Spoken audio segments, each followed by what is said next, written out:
We have just gotten some new and very big information regarding the potential acquisition of FromSoftware and their parent company Kadakowa Games by Sony. And yes, FromSoftware, at least the FromSoftware that we have known and loved over the years, might be cooked. But before we get into this low-key depressing, at least if you're a FromSoftware fan, low-key depressing story, thank you guys so much for over 800 subscribers. I really appreciate the support on the channel. My goal is 900 by the end of the week, so I would love to hit it if we can. If you're new to the channel and you like gaming news, gaming reviews, specifically with RPGs and action-adventure type of games, please like and subscribe if you like what you see here. Now let's get into the content. So there was an article published later last night on Game Rant titled "Rumor FromSoftware Parent Prefers a Full Acquisition by Sony." And if you're not aware, the parent company of FromSoftware is Kadakowa. And if you're not familiar with them, they have a lot of anime properties, over 40 animated works annually, so they are definitely a figure that is, like they say on their website, pretty large within the industry of anime, but obviously something that I'm most concerned about is with their gaming, as you can see here, Elden Ring, Armored Core 6, and pretty much everything under FromSoftware's belt, I believe, with the exception of Bloodborne, which Sony already has, as that's mainly Sony's IP. Now, just to preface, Sony already does own about 14% of FromSoftware, as well as Tencent owning about 18%, so these are minority owners of FromSoftware, so they don't really have any big business-making decisions with them, with Kadakowa Games holding about 60%, being the majority owner of FromSoftware and being their parent company. Now, from what we already know about this situation, we already know Kadakowa Games did acknowledge that Sony reached out for a potential buy of FromSoftware and Kadakowa Games. But now, with the rumor of an entire full acquisition of Kadakowa and Sony, we are looking at some trouble for FromSoftware, and specifically the players that really enjoy their games, because FromSoftware, as we have known in the past, has acted pretty independently of that corporate greed or of anything with corporate hands touching their games and saying they have to be live service or they have to have all these microtransactions in it. It seems like Kadakowa takes a pretty hands-off approach, at least with what I know is their property in the FromSoftware games. And this has really enabled the studio to do what they want and work on games that they want, that they think is going to push the studio forward. For example, Armored Core 6, this wasn't a game that I think a lot of people would say is going to be bigger than the Elden Rings or Elden Ring 2 or another Bloodborne, but obviously this is a game they wanted to make. They released it. It was a property that obviously they had worked on and people had loved previous to a lot of the Dark Souls, Bloodborne, Sekiro, Elden Ring, and the Souls-like type of games that they created, and it came out and it was amazing. Then they worked on Elden Ring, this big open world Souls-like game. It was a masterpiece, and when FromSoftware is really working on what they want to make, that's when they're at their best, because this studio produces only great games. They have never missed. They have never missed. They have probably the best track record out of any studio within the entire gaming industry, at least in my opinion, that is releasing big AAA experiences. So with that being said, let's take a look at the article. So first paragraph here, amid growing Sony acquisition talks, a new report claims that FromSoftware's biggest shareholder, Kadakowa Corporation, prefers a total buyout by the PlayStation manufacturer over any other arrangement. In other words, the Japanese entertainment behemoth reportedly wants a possible takeover to not only include its game assets, such as FromSoftware, but also its other various assets across different business verticals.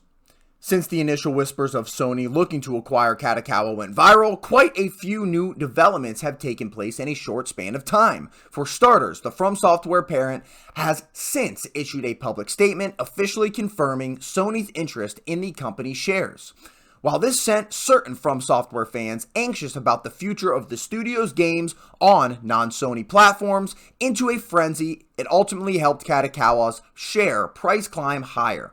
Now, there is new information out there about the publishing major's favorable terms for an acquisition deal. Now, in my opinion, I don't think FromSoftware games only being on PlayStation is the biggest issue or the biggest thing we need to worry about, as this article alludes to and suggests.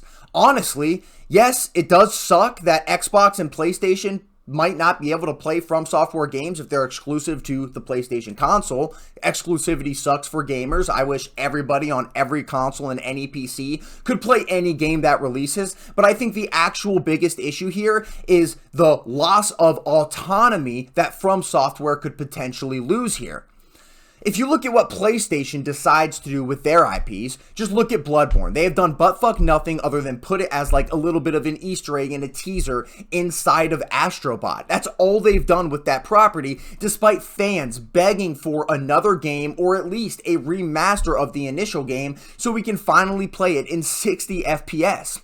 But you know what they have done with their IPs, or at least new IPs? They've done Concord and Lego Horizon Adventures, two games that couldn't even muster up 700 players on Steam. Games that wasted hundreds and hundreds and hundreds of millions of dollars of Sony money that they could be putting into other properties and games that would be surefire hits, like a Bloodborne 2 or a Bloodborne remaster. So now going further into the article here, according to Bloomberg, FromSoftware owner Kadakowa Corporation wants Sony to either acquire it entirely or not at all. This is reportedly opposed to the PlayStation maker's original plan, which was to carve out purchases of its anime and gaming interests from Kadakowa's varied portfolio.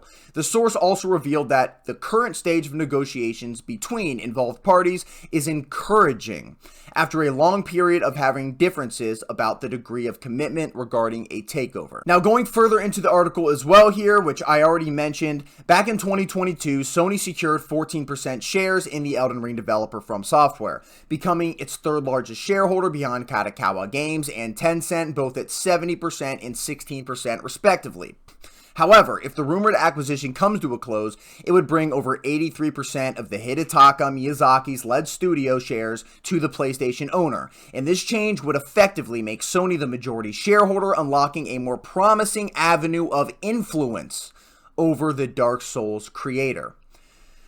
That sucks. Given the highly impressive track record of FromSoftware's titles over the past decade or so, during which 2 of its games have won Game of the Year at the Game Awards, such a takeover could naturally prove to be game-changing for the console giant, even if Sony resists making FromSoftware's games exclusive to its console. Exactly.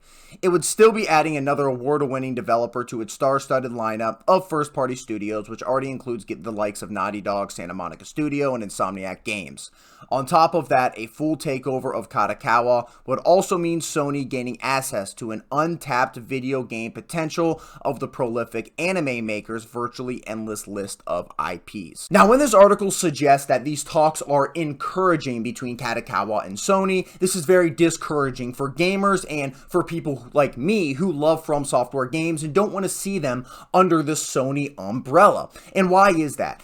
And number one, I already talked about it, is because I don't want FromSoftware to lose autonomy, and I don't think PlayStation or Sony knows what the hell they're doing with their IPs or know where the hell to actually spend their money. But on top of this, Sony has been implementing horrible consumer practices. If you've seen the Helldivers drama, or even with God of War Ragnarok, they were requiring you previously to have a PlayStation Network account to play these games. And yes, even if you're playing these games on Steam, a completely different platform, not even on the PlayStation console. This is ridiculous because there are some countries who don't have access to PlayStation Network accounts. So what did they do when everybody kind of turned against them and said this is bullshit? Well, they removed that requirement. Right? Well, not necessarily, because all of the countries that can't get PlayStation Network accounts now no longer can play any of these games. And the same thing is going to happen with FromSoftware games if they're under Sony, because they've been doing this with all of their games. And yes, like I mentioned, they're even doing this with God of War Ragnarok, which is a fully single-player offline experience. Now, even on top of all of this, and I alluded to it a little bit earlier, but I'm still worried about more here. I do feel like maybe they're going to make FromSoftware work on a live service title. Maybe when the next FromSoftware game's coming out, Sony tries to push more live service elements or tries to push microtransactions within their game, even aside from making people have PlayStation Network to play their game, even if it's on Steam. Like, a lot of stuff can go wrong here. I do want to say, Sony's been pretty good with Santa Monica Studio, with God of War. There's no microtransactions. There's no live service component there. Same with Spider-Man 2 that just came out. There wasn't anything crazy there with live service or with any microtransactions. So I think overall, they're hopefully safe on that, but you never know with Sony. They could easily do this because of their big push into the live service market as of late. But that's pretty much all I wanted to talk about. I know Kadakowa does have a ton of those anime properties, as I've mentioned, so who knows what Sony's going to do with those. They don't have a ton that I'm super familiar with, but I'm sure a lot of people definitely are. So again, who knows what they're going to do with those, but with FromSoftware, I definitely think it's looking a little bit scary, and with talks being encouraging of a full buyout, I think we're in for some big news relatively soon, and I just really hope we're actually not. But again, thank you guys so much for watching the video. Comment down below what you guys think about this whole situation, and on top of that, like the video if you like the video, and subscribe for more. Peace!